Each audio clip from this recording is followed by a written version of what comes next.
Hello everyone, welcome to Str8 Legendary, the show where I tell you about my creative projects and I help you with your creative projects. Today, as always, we have an amazing show.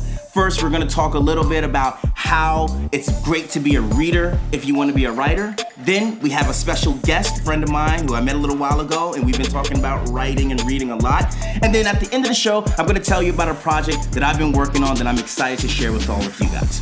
So the first thing I want to talk about is the importance of being a reader if you're going to be a writer. I think it's just like anything else. Practice makes perfect, right? Practice takes perfect. I don't even know. Okay, practice makes perfect. As you can see, I haven't really been practicing how to say what I'm trying to say to everybody today. But that's the whole point, right? You're not going to be amazing the first time you do something. You're not going to be amazing at it maybe the second or third time you're going to do it. But one of the ways you can get better at it is by watching other people who do it. If you're a basketball player and you want to be an amazing basketball player, then one of the best things you can do outside of practicing is watching basketball on television, watching basketball live, going to games, whether it's a professional level, whether it's college level, whether it's direct league, whether it's the guys down the street hooping in the courts. One of the best things you can do is watch other people do what you're trying to do.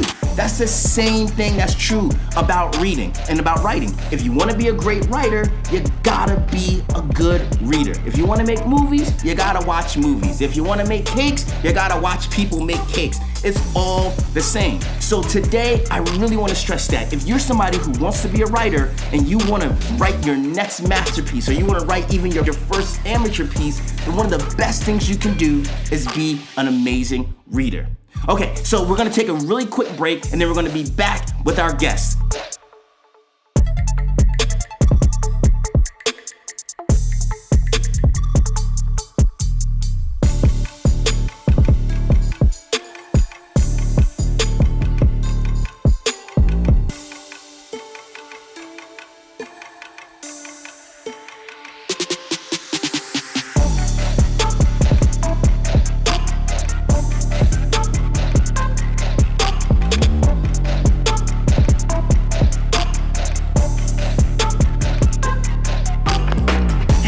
We are back with Str8 Legendary, and today we're talking about the importance of being a reader if you want to be a writer. And I'm joined by my special guest today, Lynn Rose. Say hi, everybody. Hey. So, Megan, you are a writer. Yes. And an avid reader. Yes. And you are someone who I respect as a creative. It's been great talking to you, hearing all this great stuff. And I believe that you have some amazing insights. But before we get to that, why don't you tell everybody a little bit about yourself? I'm Lynn Rose. I am currently writing my first book and blogging about that experience, so that's been super fun. I am almost through the second draft, so hopefully moving on to the next step soon. So that is super exciting. Yeah? Super exciting. I mean, I know there's a lot of people out there who are trying to write their first book. Yeah. And hopefully we can inspire them a little bit today to get them, moving along. Yeah. So tell me, okay, so when was it that you knew you wanted to be a writer? I'm gonna go back to before I knew a little bit. I have a friend who is an author, and she's started writing books, publishing them herself. And I was talking to her one day, and I was like, I could never write a book. I just feel like it would come out weird. The dialogue would be terrible. And she, was like, yeah, I can understand that. At first it is a little awkward and, you're kind of trying to find your way. But she's like, honestly, if you're a reader, the stories are already in your heart. They're already there. So, that stuck with me for so long. And so anyway, I started blogging. And everyone kept talking about my writing. Like, they were complimenting, oh yeah, that was a good recipe you posted or what have you, good tip. But they would specifically say, you're really good at writing. And then I got back to my friend about the stories are within your heart. I'm like, they're in there? All right, I guess I'll get them out and dust them off, see what we can find. So, yeah. That is so incredible. That's so incredible because that's a great piece of advice, and it really ties into what we're going to talk about really today. Does. About how if you're already reading, you got a bunch of stories already stored up in your heart. I mean, it's like might as well put them out with your spin on it. Right? That was the plan. So before we jump into it, have you partaken in any other creative projects throughout your throughout your life, throughout your career? Like, what other creative endeavors have you jumped into? When I was younger, I actually used to be an actress, so I... Wait, let's park there for just a minute. for just a minute. What kind of things have you acted in? Nothing big, nothing crazy. Yeah, but anything when we get in front of the camera, we get on stage and we act, even if it's something small, it's big to us. Yeah, it's big to us. So was it theater? I did go to acting school. I did, I had an agent, things like that, but I didn't really want to move out to LA, so I didn't. I know you love LA. That's amazing. Come on. So anyway, I've done some theater productions, things like that when I was younger. So cool. Is acting something that you could foresee yourself getting back into in any capacity? I mean, I'm asking for a filmmaker right now. For sure. As long as I don't have to move to LA. Okay. All right. We'll try to keep it local, but I can't make any promises. Oh, that is awesome. So acting, anything else? Well, I mean, just with work, I am a dietitian, so I do a lot of like presentations and creating content like for dietetics in general. So I do that type of thing. So you get to use your creative juices in your profession as well. Yeah, for sure. It's definitely different switching over from writing a like fiction novel, that voice that you have in that, to like, let me tell you about broccoli, and all of the special qualities of broccoli. Yes. If you have found a way to make broccoli sound exciting, I am forever impressed. I'll send you some stuff. Oh, awesome! I can't wait. You have my email address. So anyway, okay. So let's talk about today's topic. Yeah. The importance of being a reader if you are a writer. It's a piece of advice that I often give people. I said, if you want to be a great writer, you have to be an avid reader, or at least maybe not even an avid reader. You have to at least want to read something. Right. And I think that not only do you learn things from reading, about writing, but you just learn things in general about society, about history. And I often believe that you can get a lot of inspiration from things that have happened in the past, even if it wasn't fictional, even if it's like, historical things. You can take things from actual historical or mythological or religious or, all kinds of things, and pull ideas from that from your own writing, for your own writing. Right. So as you have explained, you are working on a novel, you're a writer, making it happen, pumping out the words. Why don't you tell us a little bit about your thoughts on the importance of being a reader when it comes to writing? Right. Well, I think, it's important to be a reader before you're a writer, because I almost feel like you have to have a passion for story in general to be a writer. I kind of would question, like, you don't really like reading. Do you like learning about, or do you like stories in general? Like, do you like just being entertained by a story? That would be like another question I would ask. But, I think that the more I've written, and writing takes a lot of perseverance. I mean, this is not a long process. It is a slow process, very slow process. It's not a get rich quick scheme or anything like that. So I think you really do have to have perseverance. And if you don't love it, then I feel like you're gonna burn out very, very quickly. And so I think reading can almost remind you of that passion. Like, whenever I pick up a book, I'm like, the feeling that you get every time that, like, they kiss, or or they don't, or whatever, it fell apart, you love that emotion. And that's what I love about writing, is like creating that emotion and giving that to someone else. That's so interesting. It's wild, because you talked about the idea of it's not a get-rich-quick scheme. Mm-hmm. And I do think that when we look at, as a society or as a viewing public, when we look at movies or we look at the most popular books, a lot of people do kind of think to themselves, well, I want to get rich quick, like J.K. Rowling, or I want to be, the next Steven Spielberg. And, they look at these creators who are insanely successful, and they think to themselves, you know what, I'll just jump in and do that. And what they don't realize is that J.K. Rowling and Steven Spielberg toiled and worked for years and years and years before they became as popular as they are. Like, there is no get rich quick scheme when it comes to being a writer or a filmmaker or a musician or any other creative endeavor out there. You're not going to one day wake up and be like, here's my masterpiece, and everybody's gonna be like, woo, here's all the money. You know, you have to have a passion.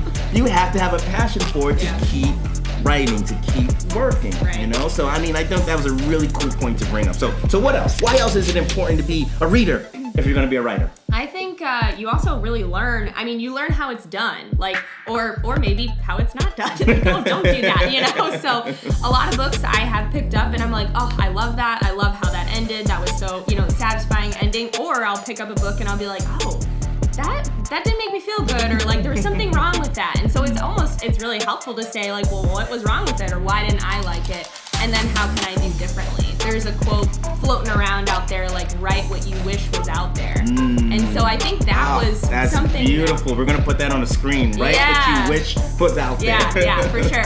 And that is kind of like where like a seed was planted in me to start writing, was like I kept reading all these books about like I love YA, and I guess I didn't really know it was technically like young adults when I was reading it. I just thought they were, clean romance stories. And anyway, I'm like, why are all these 16-year-olds doing all these crazy things and heroic things out there? I'm like, us 20, something-year-olds can do cool things too. So my main character is 26. Boom, so, there you go. I'm writing what I wish was out there. So, yeah. Yeah, that is great. That is great, because one of the things that we often do also especially when we go see movies, right? We like yell at the screen. It's like, why would they do that? Or if I was making this movie, I would do blah, blah, blah, blah, blah. Right. And I've told a lot of people, well, if you are thinking to yourself, this is what I would want to do with this certain movie, go ahead and write that, write that yourself, maybe even if it's just for your own satisfaction, it doesn't always have to be something that you're going to show to the masses, right. Just get out there and start, plugging away. One of the things that, I did a project, like, my company, The Creative Extreme, we did a project called Project 365. And one of our characters that we created, me and my writing partner, Chris, one of the characters that we created stemmed from his displeasure with a certain major movie franchise that has been running since 1977. And, he was, disappointed. There was there's a lot of polarizing thoughts about, the latest Star Wars movies. Some people loved them, some people didn't like them so much. Everyone is entitled to their opinion. Don't ever let anyone tell you what you are allowed to like and not like. Don't ever be embarrassed for liking something you like. Don't ever feel like you have to defend yourself for something you don't like. It's okay. We all have our opinions. At the same time, don't force your opinion on someone else. You can debate, you can argue, but hey, don't make anyone feel bad for liking something that they like. Anyway, aside and short. Agreed. so it's quick, short aside.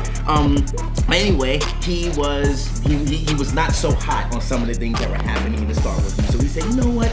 I'm going to build, a world that I think would be a lot more, in his mind, logical or realistic, or just how he would do it, you know, because movies and character, motivations aren't always logical and realistic, just like humans' motivations and choices are not always logical and realistic, which I often find is interesting, that we demand our characters that we're watching always be so logical. And I'm like, when's the last time you met a completely logical human? We all do silly things that we probably logically Don't go in the basement. Right. Why are you going down there? And then we would be that person who's like, well, I left my trading cards down there. I need to get those.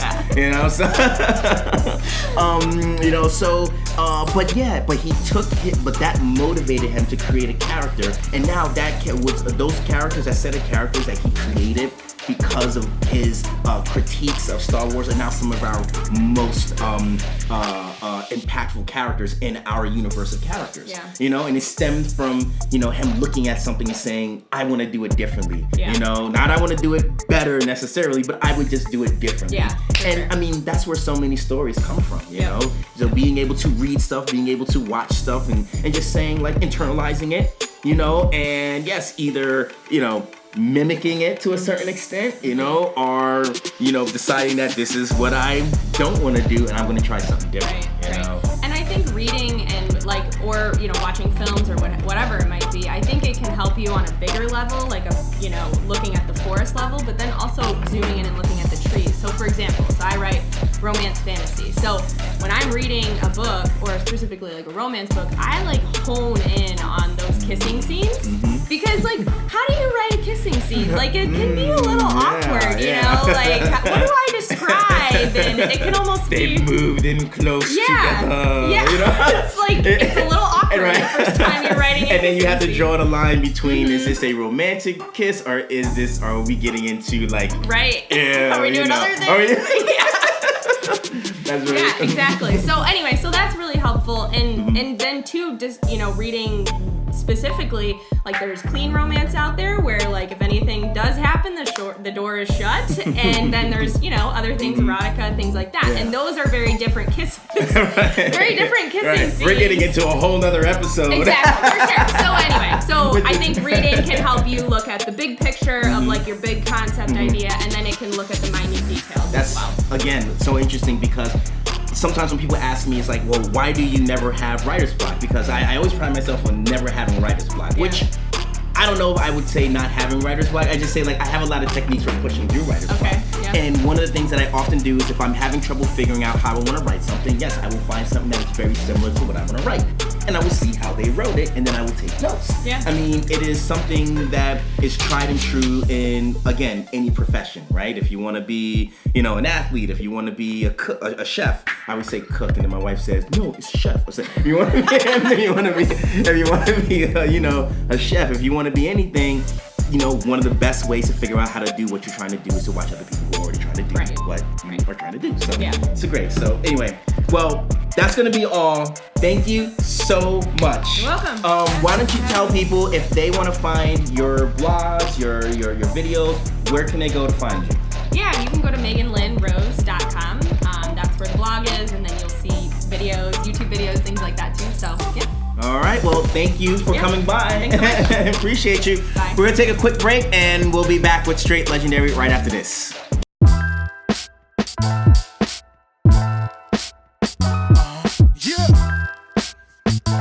Now, I don't know what y'all doing over there, but talking about y'all go hard and all that. Me and my squad, we don't go hard.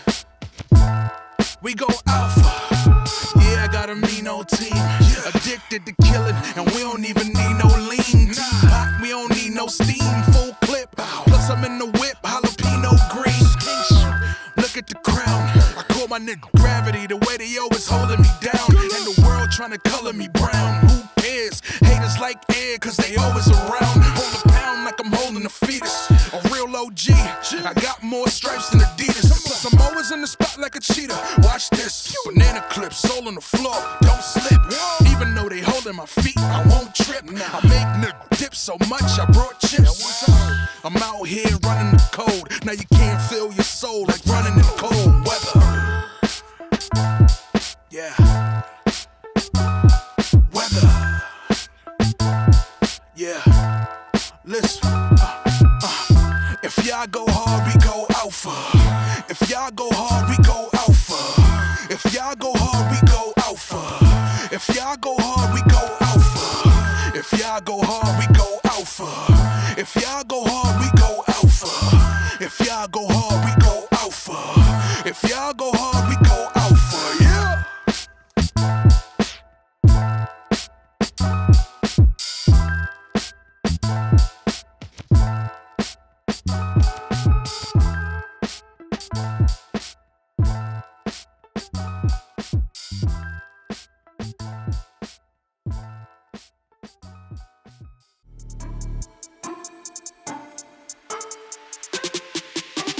And we're back with Str8 Legendary.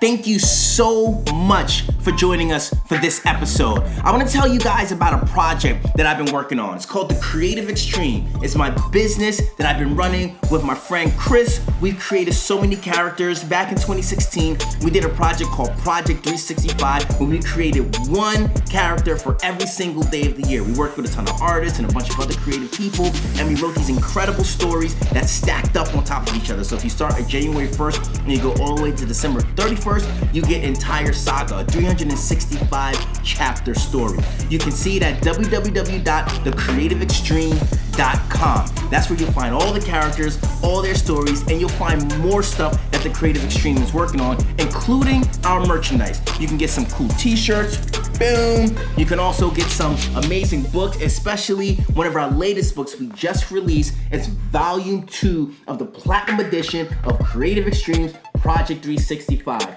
Volume 2 covers all the characters from February 1st to February 28th of January 2016. So check out this book. Yes, all these characters all on our website, but if you get the book, there is exclusive content. There's expanded stories, there's new images, there's new comic pages, there's all kinds of stuff that you can't get on the website. So check us out, www.thecreativeextreme.com. Check out our stories and check out our merchandise. This has been an incredible episode of Str8 Legendary. Follow us on Facebook and follow us on YouTube. Like, share. We appreciate your support, and I look forward to the next time when we get to talk to you about creative projects, being creative, and getting out there and making it happen. I'm Stefan Thomas. Imagination without limitation is the only expectation. See you guys next time.